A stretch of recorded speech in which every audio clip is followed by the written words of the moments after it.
están? Buenas noches y bienvenidos un día más a la segunda dosis de Periodista Digital.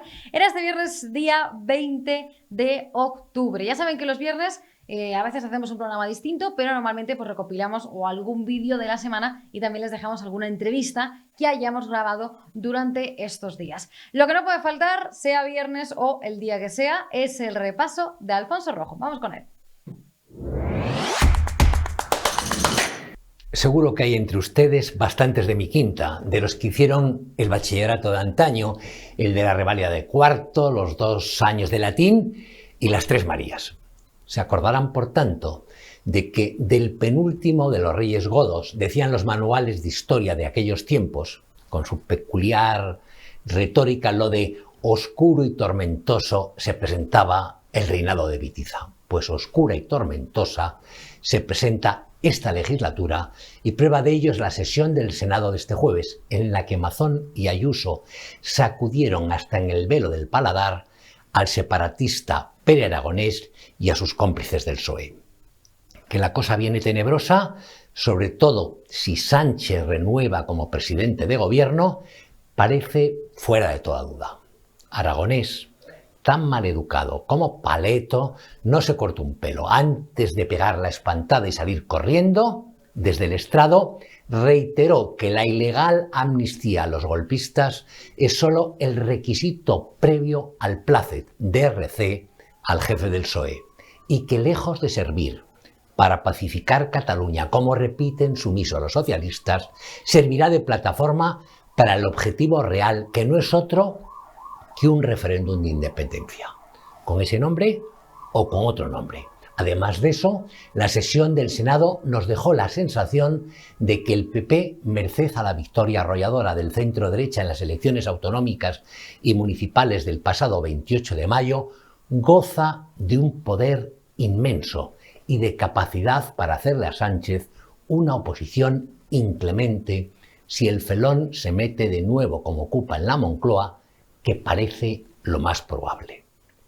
De la ausencia de los varones socialistas y de su silencio sonrojante no voy a hablar. Entre otras cosas porque creo que me he hartado de repetir que los lamentos de Pag y compañía, cuando su jefe pacta con proetarras o golpistas, son puro teatro, más falsos que un euro de madera.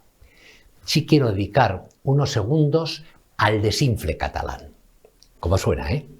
Sin necesidad de revisar datos o estadísticas, creo que salta a la vista que el separatismo le ha sentado fatal a Cataluña. Hubo un tiempo en el que esa región y su capital, Barcelona, nos parecían el no va más del emprendimiento, de la cultura, de las editoriales e incluso del fútbol. No puedo hablar de ustedes porque ignoro lo que sienten, pero sí de mí, y les aseguro que lo que antes era afecto y sobre todo admiración, ahora es aversión y hasta desprecio. Creo que tienen un periodismo de mierda, que eligen para gobernarles a unos bandarras con proclividad a llevárselo crudo, al estilo Pujol, o a estimular el despelote y la ocupación al estilo Colau. Y encima, con la inestimable colaboración de claudicantes como Iceta, Illa y demás catetos del PSC, ejercen artivos de racistas antiespañoles. No los aguanto. Mi compañero David González ha estado hablando con Carlos Cuesta, que es subdirector adjunto al grupo Libertad Digital, sobre todo lo que ha pasado durante estos días en España y bueno, también en el ámbito internacional, porque ya saben que todo lo que está ocurriendo en Israel ha estado muy presente en la política, ¿no? Interna, en la política nacional de España. También ha hablado de la investidura, en fin, de todos los asuntos que ahora mismo nos preocupan y que son de actualidad informativa. Les dejo con esa entrevista. Seguimos en la segunda dosis con un buen amigo de la casa, ya lo reconocen ustedes, Carlos Cuesta, de Libertad Digital, que bueno, de vez en cuando le pedimos que entre a comentar lo que él va publicando en este periódico, Libertad Digital, que nos ayuda mucho a desentrañar la actualidad del día a día de nuestro país. Carlos, muchas gracias por estar con nosotros como siempre. Quiero preguntar sobre 3 últimos textos tuyos que nos han llamado mucho la atención y queremos que nos ayudes a a desentrañarlos. El primero, es evidente, es lo que está ocurriendo en la Benemérita, en la Guardia Civil, ese cabreo que tienen con el titular de Interior, el señor Grande Marlaska, que, cuentas en Libertad Digital como la asociación mayoritaria de guardias civiles se está quejando de las normas para los ascensos, y de hecho utilizáis una frase que es: estamos volviendo a hace 20 años. ¿Qué es lo que está pasando exactamente? Bueno, lo que está pasando día a día, lo estamos contando en este tipo de noticias. Lo que está pasando de fondo, te lo digo abiertamente, hay un plan por el cual, como la Guardia Civil forma parte de un símbolo de unidad nacional, está siendo sustituida por otros cuerpos. Y eso es así, literalmente. O sea, cuenta el Partido Socialista con su propio impulso, quiere hacer esta sustitución de cuerpos, cuenta con el respaldo, evidentemente, de Sumar, Podemos, cada uno que le llame como quiera, y cuenta con el odio que tiene Bildu a la Guardia Civil. O sea, cuenta con unos grandísimos aliados. Evidentemente cuenta con Esquerra, que los odian algo menos que Bildu, pero evidentemente por el papel que tuvieron además el 1 de octubre los tiene entre ceja y ceja, y el problema es que se han puesto todos de acuerdo en que la Guardia Civil, que además tiene una clave, el por qué van especialmente a por ella, la Guardia Civil tiene que ir desapareciendo paulatinamente. No solamente es que haya tenido una reducción de efectivos con respecto a la tasa de reposición que tendría que haber tenido desde hace aproximadamente 10-15 años, sino que además esa desaparición de efectivos está siendo selectiva. Es muy superior en País Vasco, es muy superior en Navarra, es muy superior en Cataluña, y cuidado, es superior incluso en determinadas zonas absolutamente determinantes en estos momentos, por ejemplo, para el control de la inmigración. En Canarias, de hecho, uno de los centros operativos más potentes, el mando, ha sido sacado de las Islas Canarias y se ha llevado a Málaga. Dices, perdón, que yo sepa, 15.000 personas de las que nos llegan, de las 26.000 que nos llegan cada año ilegalmente, están llegando a Canarias. ¿No tenía más sentido que el centro de coordinación y el mando estuviera en Canarias? Pues se lo han sacado de Canarias. ¿Por qué? Porque están buscando que pierda peso la actuación de la Guardia Civil. Y la clave es una clave muy fácil de ver. Al final, la Policía Nacional intenta mantener su independencia, pero tiene un mando directo y no tiene ningún estatus que le permita eludir, discutir, negociar determinadas órdenes que no tienen nada que ver con el cumplimiento del deber. Eso lo tienen clarísimo los dos cuerpos, tanto la Policía Nacional como la Guardia Civil, sino órdenes que estén dirigidas pues a: te quito estos mandos, pongo la cúpula que a mí me da la gana, empiezo a devaluar la formación de tus cargos. Bueno, la Policía Nacional, todo eso está integrado 100% en el Ministerio de Interior, y por tanto eludir ese tipo de órdenes políticas lo tiene más difícil. Pese a eso, tengo que decir que se lo tenemos todos que agradecer, porque los esfuerzos que están haciendo desde dentro de la Policía Nacional por eludir las órdenes directas de su director general político son muy elevadas y son más que notables. La Guardia Civil tiene un segundo instrumento para eludirlo, y es que su estatus es militar, lo cual le permite refugiarse en determinadas cuestiones militares y normas militares cuando se intenta hacer nombramientos estrictamente políticos, es decir, meter directamente con tobogán a la persona designada políticamente. En la Guardia Civil es más difícil, porque tendrías que hacerlo dentro de la escala militar. O tienes una persona que se te preste dentro del propio organismo militar, es decir, dentro del ejército, o no lo vas a conseguir hacer. Es decir, es más difícil presionar políticamente a la Guardia Civil que a la Policía Nacional. Repito, pese a que la Policía Nacional está haciendo de todo por no eludir, que cumplen al 100% las normas, pero sí por evitar determinadas presiones políticas.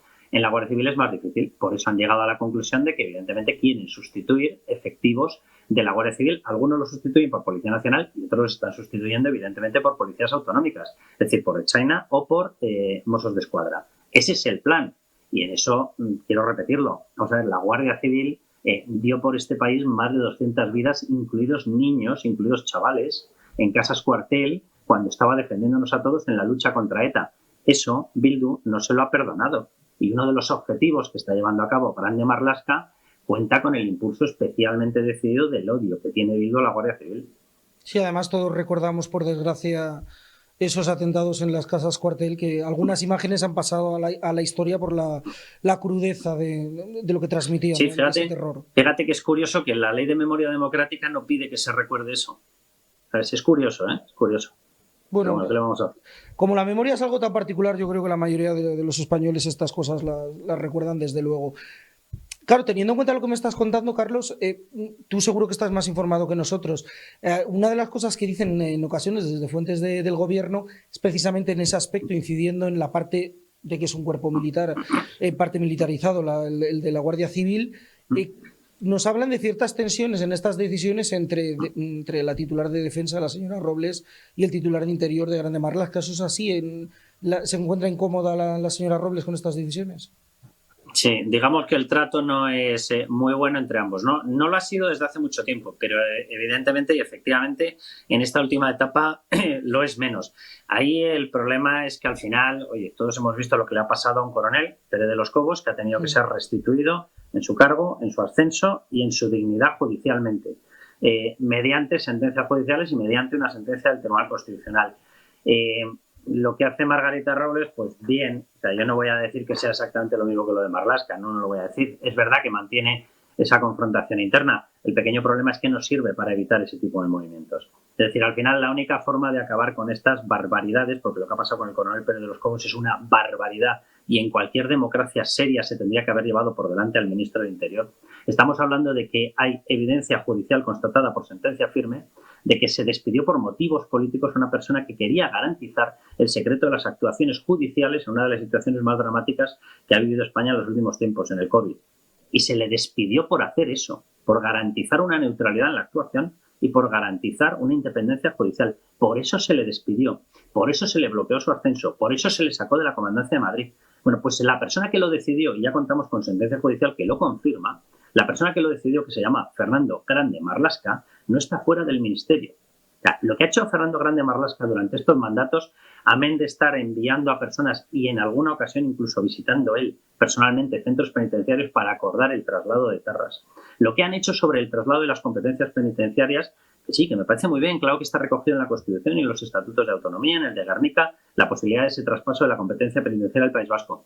Pero estaba recogido que el traspaso de la competencia penitenciaria era para soltar a 32 etarras inmediatamente y el resto están en parrilla de salida. No aparece eso, ¿verdad? Es decir, cuando tú traspasas esa competencia penitenciaria, tiene que ser con garantías de que se va a ejecutar y se va a materializar con respecto al Código Penal y con respecto a la eficacia de las sentencias, no para burlar el Código Penal y burlar la eficacia de las sentencias. Que es que aquí estamos hablando ahora de una amnistía que se está preparando ya para saltarlos a todos, venga, todos a la calle, pero que es que hemos tenido amnistías camufladas. ¿O acaso no es una amnistía o por lo menos un indulto generalizado que el propio ministro haya visitado prisiones para estar ordenando traslados de presos etarras para que en el momento en el que cayesen dentro de las competencias del gobierno vasco fuesen soltados? ¿Acaso no es un indulto camuflado?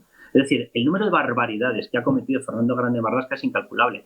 Nada más comenzar su mandato, yo recuerdo una serie de informes que aparecieron, los publicó el diario El País, y aparecían hasta con faltas de ortografía incluso en el membrete. Ponía ministerio, no ponía Ministerio del Interior. Bueno, en esos informes que estaban evidentemente manipulados y que fueron emitidos desde el ministerio, que no llevaban el número de agente, el número de policía, que los había certificado, fueron los famosos informes en los cuales se culpaba de las propias agresiones que había recibido ciudadanos en una manifestación del orgullo gay, se le culpaba al propio ciudadano. O sea, es decir, se han emitido incluso informes fake. Está certificado y comprobado que son informes fake. Y Fernando Grande Marlaska continúa ahí, que es la misma persona que nos dice que hay que tener cuidado con las informaciones que desinforman y con los bulos. Y los que fabricas tú. Han ocurrido cosas gravísimas y dramáticas. Esta persona, Fernando Grande Marlaska, culpó a un partido llamado Vox, le culpó de estar alentando un discurso de odio por el famoso, perdón por la expresión, pero es que así se conoció popularmente, lo que ya se ha conocido como el bulo del culo. Un chaval denunció que había sido metido a la fuerza en un portal y que le habían grabado una palabra en el culo, maricón, y que se lo habían grabado forzándole, etcétera, un grupo de encapuchados. La primera persona que dio veracidad a eso y lanzó la acusación indirecta contra Vox de que había sido producido por el clima de odio que había generado Vox fue el ministro del Interior. Posteriormente, el propio chaval acabó reconociendo que era mentira y que él había aceptado eso dentro de unas prácticas sexuales que él mantenía. Allá cada uno, más liberal que yo no hay nadie. Pero de ahí a los bulos, perdón, los bulos de liberales no tienen nada. Bueno, no solamente no dimitió, no, es que su brazo directo en la Comunidad de Madrid, es decir, la delegada del gobierno en aquel momento en la Comunidad de Madrid, justo una semana después autorizó una manifestación, una movilización neonazi por el barrio, que en Madrid todos sabemos que es el barrio donde más gente o población homosexual gay hay, que es el barrio de Chueca. Autorizaron, permitieron, porque en España hay un régimen de autorización, pero tiene que ser comunicado, y si tienes conocimiento de ello lo puedes prohibir si no cabe lugar por una cuestión de mantenimiento de orden público o defensa de los derechos, permitieron una manifestación neonazi pasando por el medio del barrio con mayor concentración homosexual en Madrid. ¿Por qué lo hicieron? Para que hubiera determinado conflicto, ¿verdad? ¿Para qué? Para utilizar las noticias para justificar el bochorno de lo que había ocurrido con un ministro del Interior dando por veraz una falsedad absoluta y habiendo culpado a un partido político. O sea, estas cosas son las que lleva haciendo Fernando Grande Marlaska desde que llegó. Es impresentable, impresentable. Y ahí permanece. Fernando Grande Marlaska está ahí en el gobierno del Partido Socialista, y uno de sus compañeros, evidentemente no en el ministerio, pero sí de formación política, es un señor llamado Santos Cerdán, y tiene pleno conocimiento Fernando Grande Marlaska de las conversaciones que mantiene Santos Cerdán con Bildu para, entre otras cosas, extender la amnistía que están negociando los separatistas catalanes al colectivo de etarras, de presos asesinos. ¿No le llama la atención a un juez que luchó contra el terrorismo lo que están haciendo? O sea, sé que esto ya no sería una cuestión legal, será una cuestión ética, moral. Sé que pedirle cosas de ética y moral al Partido Socialista es ciencia ficción, pero es impresentable el mandato de Fernando Grande Marlaska. Además, bueno, esto me lleva a hacerte una pregunta que igual suena muy naif, pero claro, el señor Grande Marlaska tiene una trayectoria previa a haber sido ministro del Interior, una trayectoria muy concreta, además, como magistrado de la Audiencia Nacional, donde, bueno, sus posturas con respecto al terrorismo de ETA fueron bastante claras. Por eso hace que a algunos les llame la atención esta evolución del señor Grande Marlaska. ¿A qué se debe? Mira, yo los factores de su evolución no lo sé el resultado. Y sé que es lamentable lo que está haciendo. En una de las últimas reuniones que debería haber tenido con la Guardia Civil para hablar de un montón de cosas muy importantes, por ejemplo, efectivamente que está desnaturalizando el cuerpo porque está otorgando puestos importantes y cargos importantes a gente que no tiene la graduación, que no está en la escala en la que debería estar para estar al frente de una comandancia, al frente de un puesto, etcétera, etcétera. Y se lo está dando a gente más baja, con lo cual además precariza el cuerpo, rebaja y desprofesionaliza a la Guardia Civil. Eso sí, evidentemente me imagino que estará consiguiendo estómagos agradecidos en esos ascensos. Pero bueno, una auténtica barbaridad. Pero es que en la reunión en la que tenían que hablar de esto, directamente no se presentó. Igual que lleva 2 años sin presentarse a esas reuniones. Habitualmente enviaba a sus respectivos directores generales. Que, por cierto, hay que recordar que una de las directoras generales, María Gámez, tuvo que quitarla porque su marido está implicado de hocicoz en una de las investigaciones, que es una de las ramificaciones del caso ERE. O sea, no había otra persona que elegir para llevar la comandancia y el mando político directo a la Dirección General de la Guardia Civil. Bueno, es que directamente en esas reuniones ya ha dejado de acudir incluso el sustituto, que decidió encargárselo a un tercer sustituto, momento en el cual las asociaciones de Guardia Civil han dicho, miren, si nos van a tomar por el pito el sereno, directamente ya lo asumimos y los que no acudimos somos nosotros. Y se han dejado de ver en esas reuniones, en ese pleno, con las asociaciones de la Guardia Civil, porque estaba Fernando Grande Marlaska incumpliendo con su obligación de acudir él, lo había delegado en el director general de la Guardia Civil y el director general de la Guardia Civil también ha incumplido ya ese mandato y se lo estaba subenviando al primero que pasaba por ahí. Pues no puedes dar ese trato a gente que está dando la vida por todos nosotros. Es que es impresentable. Han incumplido exactamente igual, por ejemplo, todo el pacto que tenían de equiparación salarial. Para que la gente se haga una idea, en estos momentos un guardia civil no solamente es que no haya podido ejecutar esa promesa de que iba a tener una equiparación salarial con los Mossos, por mes está recibiendo unos 200, 300 euros menos y cuando vas a la pensión llegan a recibir 1.000 euros menos. 1.000 euros menos. Yo no sé si la gente lo sabe. Hay una parte del sueldo que cobra la Guardia Civil por el cual no se está cotizando. Hay una parte por la que no se está cotizando. Lo digo porque este gobierno socialcomunista es el que asegura que todos los empresarios son unos chorizos, son malvados, son todos unos usureros. Y usted, que tiene una parte de la Guardia Civil, mejor dicho, tiene a la Guardia Civil con una parte de su sueldo por el que no se está cotizando. ¿Eso qué le parece? ¿Qué le parece? Digno de elogio, de convertirlos en beato, en santo directamente. O sea, es una barbaridad. Yo no sé cuál es el motivo de su cambio. Sé que tiene toda la apariencia de que ha cambiado, efectivamente, y de que en este momento se siente mucho más vinculado en los pactos con Bildu que en perseguir la labor que él hizo de lucha antiterrorista en el pasado. Porque digo yo que algo le debería haber quedado básicamente para recordar que, por ejemplo, Bildu, ese partido con el que él ahora defiende que hay que llegar a acuerdos estables y normales, desde el año 15 ha metido a 89 etarras en sus listas electorales. ¿No le parece al señor Grande Marlaska lo suficientemente representativo de que a lo mejor llevando a 89 etarras ese partido es el partido de los etarras? ¿No ha llegado a esa conclusión? ¿Cuántos necesita? ¿890 etarras? ¿8.900? ¿890.000? ¿Cuántos necesita? Porque yo veo un colectivo de 89 etarras en un partido y llego a la conclusión de que ese partido es el partido de los etarras. Pues Carlos, muchísimas gracias por ayudarnos a entender esto que está pasando en el Ministerio del Interior, que a veces al ciudadano medio se le escapa, pero vaya que sí que afecta al día a día de los ciudadanos. Gracias, como Mira, siempre, si me dejas una última frase. Sí, claro. Fíjate, la forma de entenderlo es la forma de entender lo que ha ocurrido con el Partido Socialista desde la llegada de José Luis Rodríguez Zapatero. Este Partido Socialista no manda. Esto yo lo he explicado en el libro del Gran Impostor. A partir del año 99, que era antes de que llegara a la Secretaría General, José Luis Rodríguez Zapatero, es decir, hubo una fase previa, pero quien la lleva al sumum, evidentemente, es José Luis Rodríguez Zapatero. Entre el año 2000 y 2003 cierra una serie de acuerdos de los cuales viene, y la agenda, quien se la pone encima de la mesa es ETA, y cierran los acuerdos con ETA de cerrar los pactos del Tinec con el separatismo catalán, de sustituir a Convergencia y Unió por Esquerra, de sustituir a PNV por el futuro partido que tenía que heredar la figura o la presencia de Batasuna, que era parte de la banda terrorista ETA, y que evidentemente ha sido Bildu, y fue Sortu inicialmente, y que tiene que apoyarse en unos tripartitos cruzados. Y ese es el acuerdo, y esa es la parte que explica por qué estamos viendo todo lo que está pasando. Pues con todo esto nos quedamos, que bastante nos has contado, una reflexión nos has dejado aquí para que la tengamos en cuenta. Muchísimas gracias, Carlos, como siempre. Un abrazo muy fuerte. ¿Quieres perder esos pocos kilos de más? ¿Quieres resultados inmediatos y satisfactorios? ¿Volver a ponerte ese vestido o esos pantalones que tanto te gustan? Pues no lo pienses más. Con Naturhaus ya es posible. Pierde peso en tan solo 2 días, utilizando el Pack Express. Un producto exclusivo de Naturhaus que contiene todos los ingredientes y comidas necesarias para perder peso en 48 horas. Todo lo que tienes que hacer es acudir a tu centro Naturhaus más cercano, te pesaremos, te tomaremos las medidas antropométricas completamente gratis. Llévate el Pack Express.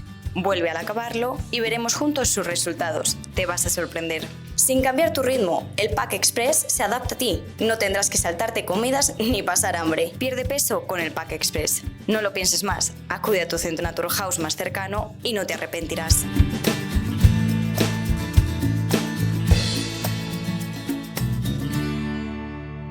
Y si esta semana también hay algo que ha sido noticia, ha sido la intervención de la presidenta de la Comunidad de Madrid, Isabel Díaz Ayuso, en la Asamblea de Madrid. Y ese enfrentamiento que ha tenido con la kinky, porque la verdad es que no se la puede calificar de otra manera, de Mónica García, ya saben, médica y madre y líder de Más Madrid, que se puso bastante nerviosa cuando Isabel Díaz Ayuso la acusó de ser una antisemita. Además también la hizo una muy buena recomendación, le dijo que si de verdad quería saber qué es lo que está ocurriendo en Israel y en la Franja de Gaza, que aproveche y se vaya unos 15 días allí a verlo con sus propios ojos. Presidente, señora Ayuso, lo primero quería felicitarle por su cumpleaños, aunque usted ya se ha felicitado y ya se ha hecho un regalo, que es un viaje de lujo a Nueva York pagado por todos los madrileños y madrileñas. Lo malo es que en este viaje ha sido el colmo de la frivolidad y del desgobierno. Mientras usted estaba paseando por la Gran Manzana, aquí en la comunidad que usted desgobierna hay algo que ha llegado al millón, y no me refiero a su nueva casa, me refiero al millón de personas que están condenadas a esperar en una lista de espera para poder acceder a nuestra sanidad pública. Mientras usted patrocinaba y degustaba la gastronomía de lujo, aquí en la comunidad que usted desgobierna, nuestras residencias, nuestros mayores en las residencias han seguido comiendo comida basura. Y un juzgado llamada a declarar al firmante de los protocolos de la vergüenza. Y digo firmante y no digo responsable, porque la responsable ayer y hoy ha sido usted. Pero lo más grave de todo es que mientras usted iba de gala en gala, de cóctel en cóctel, al resto del mundo se nos helaba la sangre por un genocidio programado y anunciado en streaming, para el que usted no ha tenido ni siquiera una palabra de rechazo o de condena. 2 millones de personas condenados a la ley salvaje del ojo por ojo. Hospitales y escuelas bombardeados. Un niño asesinado cada 15 minutos. Y usted callada y de gira por América. No espero que hoy tenga la humanidad ni los principios básicos mínimos para ponerse del lado de los derechos humanos, pero por lo menos sí que le pido hoy que ejerza de presidenta de la Comunidad de Madrid y que nos hable de su gestión en las residencias de mayores. Muchas gracias.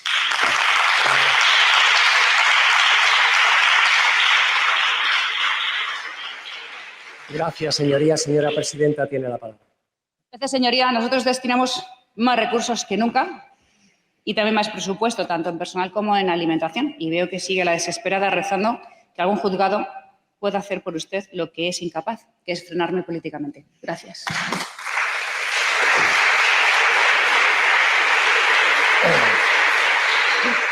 Gracias, señora presidenta. Señora García Gómez, su turno de réplica. Señora Ayuso, yo voy a traer aquí algunos de los testimonios de la Comisión Ciudadana de Residencias que usted ha querido silenciar en esta Cámara. El padre de María Jesús Molero fue una de las 42 personas que murieron en la residencia de Usera sin atención médica. Siempre decía a sus hijas que no quería morir por la noche sin haberlas visto esa mañana. La madre de Rosana murió el 22 de marzo en la residencia Montehermoso. Desde el 8 de marzo que se cerró la residencia no hizo ninguna videollamada, con lo cual sus familiares no saben si murió sola o murió acompañada. Murieron agarrados a los barrotes sin poder respirar. ¿De verdad, señora Ayuso, a usted no le conmueve lo más mínimo ninguno de estos testimonios? ¿Usted no tiene ni una mínima compasión, ni una mínima empatía, ni una mínima humanidad? ¿Cómo cree que se sienten los familiares de estas víctimas al verla a usted con esa frialdad, con esa indiferencia? ¿Cómo cree que se siente no solamente al verla a usted no haber hecho ningún cese político, sino haber premiado a los responsables de los protocolos de la vergüenza, por ejemplo, al que era el consejero de Sanidad, a la que era viceconsejera hoy en el Senado y hoy en la Consejería de Políticas Sociales?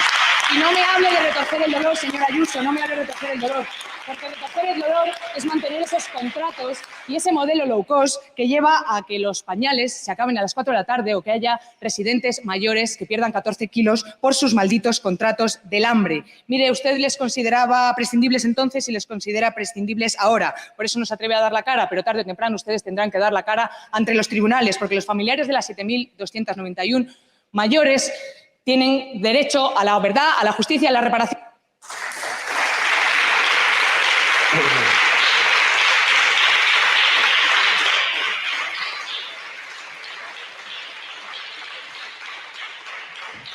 Gracias, señoría. Señora presidenta, tiene la palabra. Gracias, señoría. Veo que siguen en su afán por retorcer el dolor de las familias, como dijo uno de los tantos delegados del Gobierno que mandó Sánchez contra mi Gobierno. Mire, han regado de querellas todos los juzgados y todos han acabado archivados por los mismos motivos, y no solo en Madrid, sino en España entera. La gestión que se realizó desde el Gobierno de la Comunidad de Madrid por el COVID ha sido reconocida en el mundo entero. Nadie levantó 2 hospitales públicos, ni siguió sus aguas residuales, ni tampoco trajo tanto material. 70 días de luto oficial que se declaró en esta comunidad. ¿Sabe usted lo peor de todo lo que hace la izquierda maniquea con todo esto? No sabe ni siquiera la cifra de muertos que ha habido en España. ¿Qué más les da? 80.000, 150.000. Pero saben exactamente lo que ha pasado en la Comunidad de Madrid uno a uno, mezclando la gente que moría con COVID, toda la gente que moría de COVID, gente de 90, 100 años que estaba en los últimos años de su vida con pluripatologías y que fallecieron por parte de una guerra mundial que asoló el mundo. Se derivaron 11.200 pacientes y también fallecían en los hospitales. ¿Y esos no importan? ¿La gente que moría en hospital no importa para ustedes? ¿No se supone que ha muerto tanta gente en tanta España? No tienen respeto por la gente que murió en los hospitales y que ha muerto en el resto del país.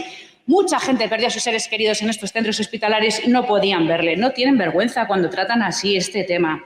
Los geriatras y los especialistas en cada residencia fueron los que elegían quién podía o no y quién era bueno o no que fuera a un hospital. 10 sociedades científicas han avalado lo que se hizo en las residencias en la Comunidad de Madrid. La media de funciones en las residencias con respecto a la de fallecidos en la Comunidad de Madrid fue de un 41%. La media en España fue del 66%, que no tienen vergüenza. En Aragón del 90%, en La Rioja del 87%, en Navarra 73%, Cantabria el 71%, Canadá el 82%, Noruega el 58%. No tienen respeto por la verdad del COVID. Tendría que darle vergüenza cómo resuelve el asunto. Y es más,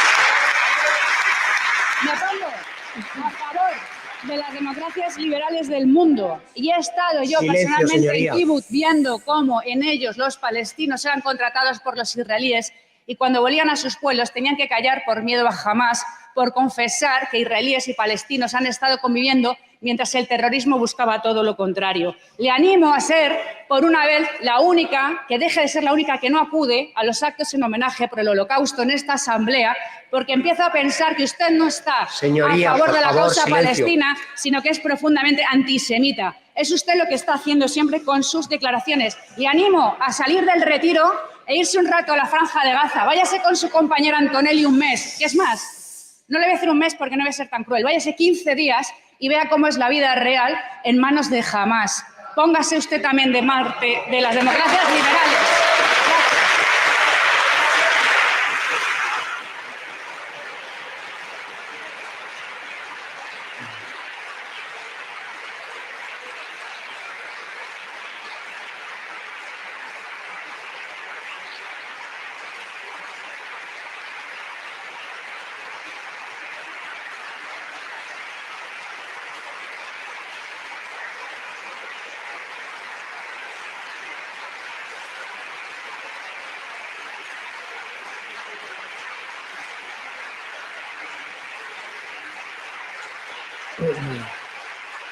Gracias, señora presidenta. Señor Padilla, ¿por qué artículo quiere hablar? 14.3. 114. ¿Y cuáles son las manifestaciones? Bueno, creo que llamar antisemita a un grupo parlamentario puede considerarse que vulnera el honor del grupo parlamentario. Desde luego que lo...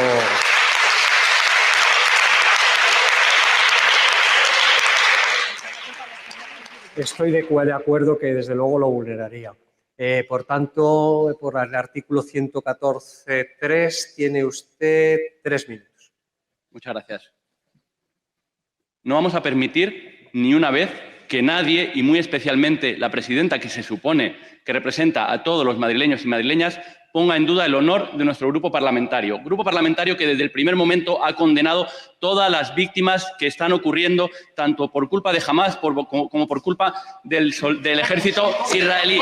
Todas, absolutamente. Silencio, señorías, todas. por favor. Dejen hablar al diputado de su propio grupo, de verdad. Todas. No, es súper gracioso que estemos hablando. Señor Padilla, por favor, puede continuar, señoría. Si puedes continuar, señor Padilla. Perdón. Mientras a nosotros nos duele cada uno de los niños asesinados cada 15 minutos en suelo palestino y en suelo israelí, hay diputados de ahí que ponen corazoncitos, hacen risas y desde luego no tienen ni una condena ante el gran charco de sangre en el que están convirtiendo Palestina. Ni un solo minuto de condena. El honor de nuestro grupo parlamentario no se va a poner en duda en ningún momento. Nosotros estamos del único bando en el que podemos estar, que es el de los derechos humanos. Ustedes están en el bando de la desvergüenza y del genocidio. Si hay un partido de la guerra, son ustedes.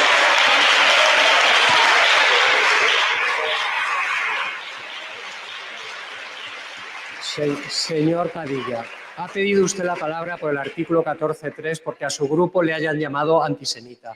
Y usted ha dicho ahora que ese grupo era el de la desvergüenza, señoría. Señoría,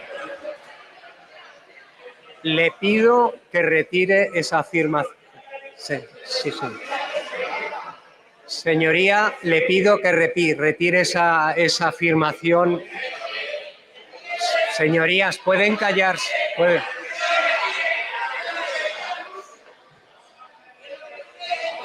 Por favor, me dejan hablar a mí también. La decisión de quién, cuando se pide que se retire algo, es del presidente de la Asamblea. No es lo mismo decir que un grupo es antisemita que un grupo es una desvergüenza, señorías. No es lo mismo. No es lo mismo. Bien, por tanto, esa decisión me corresponde a mí, me la da el reglamento y, por tanto, señor Padilla, le pido por favor que retire. Pues entonces le llamo al orden por primera vez. Señor Díaz Pacho. Tiene que tener... Sí. Pido la palabra por el artículo 114.3 porque ha dicho de nuestro grupo parlamentario que está apoyando un genocidio y eso es de una gravedad extraordinaria. Con lo cual, aunque es mi turno de palabra, le pido que añada esos 3 minutos a mi intervención. Tiene 3 minutos antes de empezar la siguiente pregunta. Señores de la izquierda, ustedes se ofenden mucho cuando les acusamos de determinadas cosas, pero cuando resulta que ustedes asumen inequívocamente en el mismo momento cualquier postulado de Hamás, pero piden pruebas irrefutables, cualquier información que proviene de Hamás, asumen cualquier información que proviene de Hamás sin ninguna crítica, señorías, y piden a Israel cualquier prueba que sea fehaciente y exhaustiva, ustedes están traspasando, silencio, señorías, la equidistancia.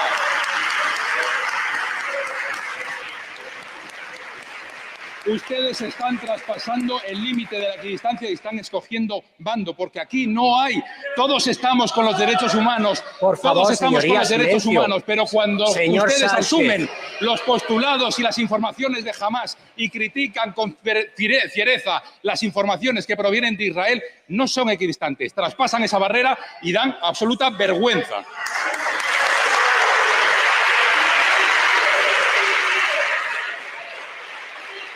Por favor. Señor, ¿por qué artículo quiere hablar, señora Acin? Perdón, no es que...